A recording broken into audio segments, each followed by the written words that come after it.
which his body is capable.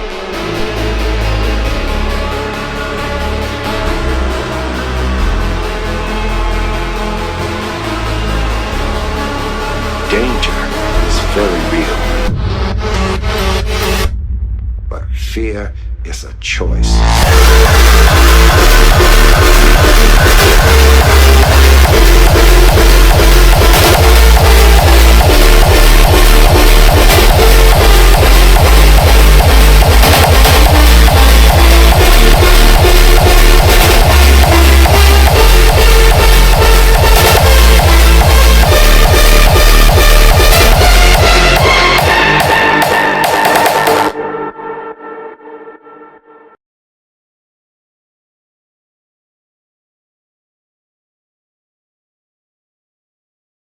Millions of guys suffer from body dysmorphia, and we don't even acknowledge it. I get a lot of messages every day from guys that are depressed because they are not tall enough, have bad skin, are going bald, are skinny, overweight, or even have a small PP. They perceive these as flaws, causing them depression, anxiety, and low self-esteem. Whilst most of the time, the flaw doesn't exist or is grossly exaggerated. We act like tough guys with muscles, testosterone, but this sort of stuff does affect us, and we need to acknowledge it instead of suppressing it. There is a fine line between wanting self-improvement and body dysmorphia. But if you're not sure, do some research or see a medical professional.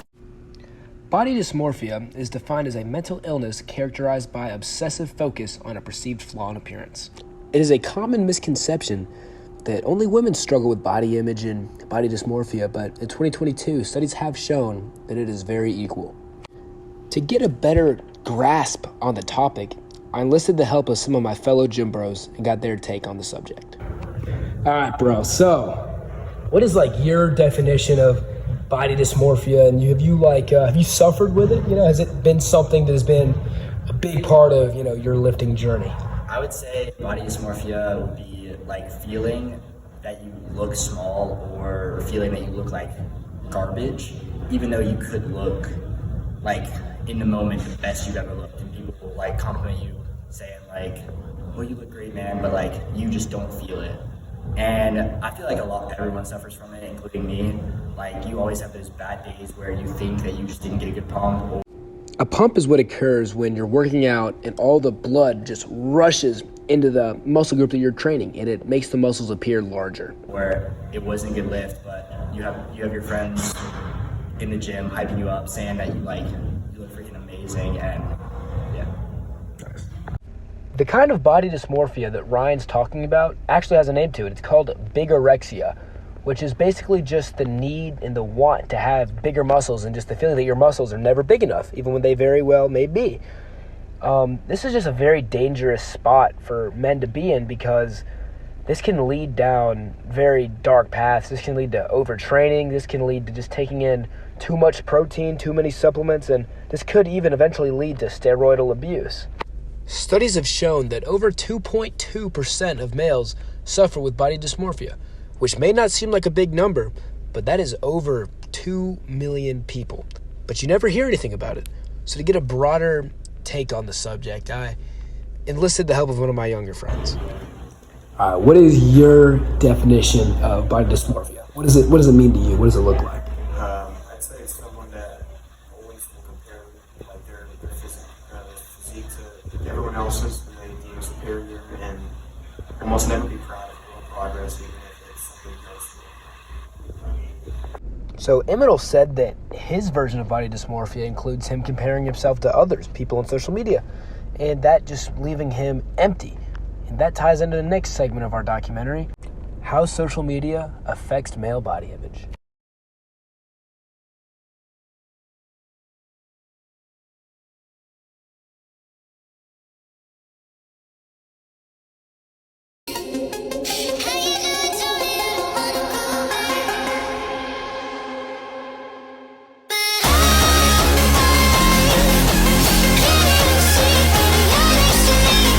In 2022, everybody has social media, where everyone's just best looks are showcased. But what goes on behind the scenes is a lot more dangerous.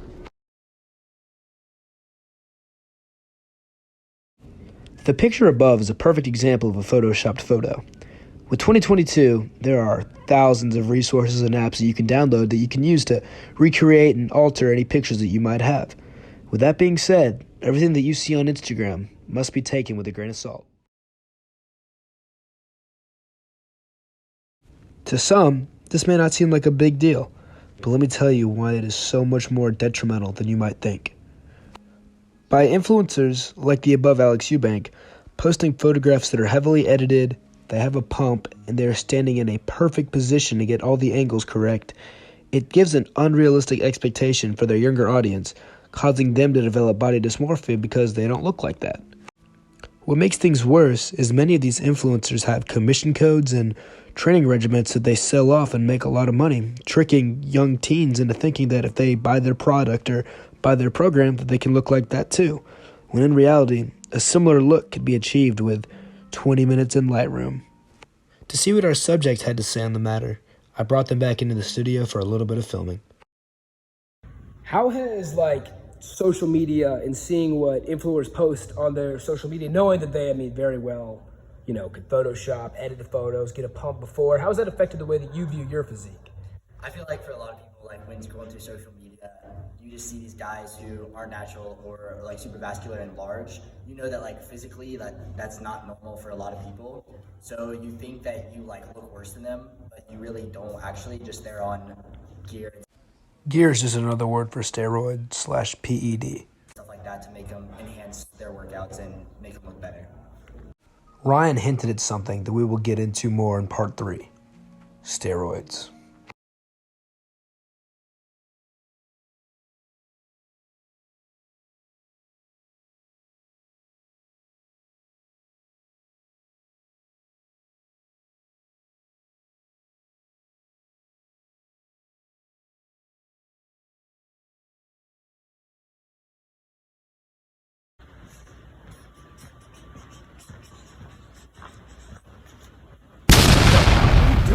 Dude, I'm sipping the Sharpie. You should try it. Dude, don't you know that's bad for you? Oh, no, it's not. It's literally just a Sharpie. Dude, no, you literally kill brain cells by doing that. Sniffing Sharpies or other inhalants such as spray paint and a hand sanitizer can give you a sensation of heat and excitement, raise blood pressure, and give people giddy high feeling. While this might give people a harmless vibe, but there are some serious long-term effects such as shared speech, musical weakness, and impaired vision/judgment. Wow, bro. I had no clue that something like sniffing Sharpies could negatively affect my health. Thanks. Hey man.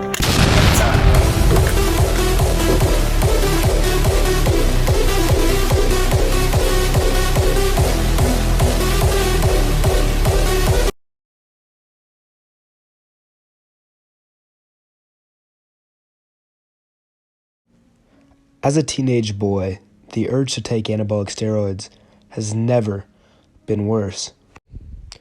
Body dysmorphia, combined with lying social media influencers showcasing fake physiques, make it seem as if going the anabolic route might be the only way to get a physique that you're happy with. The downsides and health risks to this are obvious. However, studies have shown that many teenage boys don't care. Studies have shown that in some areas, up to 12% of high school boys have said that they have taken PEDs in their lifetime, in other areas it being as low as 2. This is a real-world problem affecting the next generation that needs to be addressed. By taking PEDs too early, you could seriously stunt your growth, your hormonal growth, and even the longevity of your life. Additionally, many teenagers go into the realm of PEDs without knowing the side effects and without knowing how to properly use them. This just resulting in side effects worse than they could have ever possibly imagined and seriously hurting their future.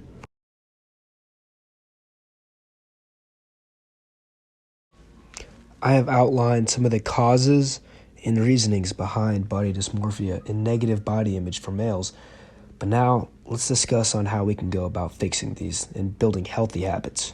As somebody who has struggled with body dysmorphia for long periods of time of their life, I can attest to the fact that it won't just go away, and it's not an overnight fix, but there are things you can do to help turn the tide in the battle against body dysmorphia.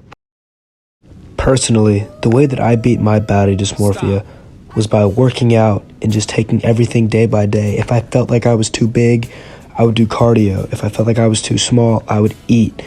This is not the healthiest way to handle it, but every situation is unique. This personally worked for me, but this is not something that I would recommend for everybody.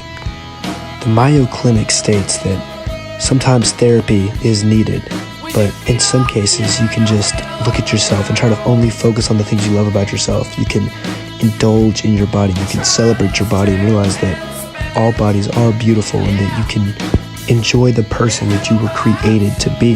Be true to yourself. I, however, have found that the most important step in the journey to beating this disease is that you just cannot give up. And just realize that you are not alone. There are millions of people who suffer with this every single day. And if you are struggling with this, my heart does go out to you. And I just really want you to know that if you do ever need anything, that I'm always here. I can always give you any advice or even have a conversation with you and maybe just help you out in any way that I can. So with that being said, thank you all for watching. I hope you all enjoyed this and were entertained by this and hopefully learned something new. And Miss Robinson, love you. Hope you like this. Hope I get an A.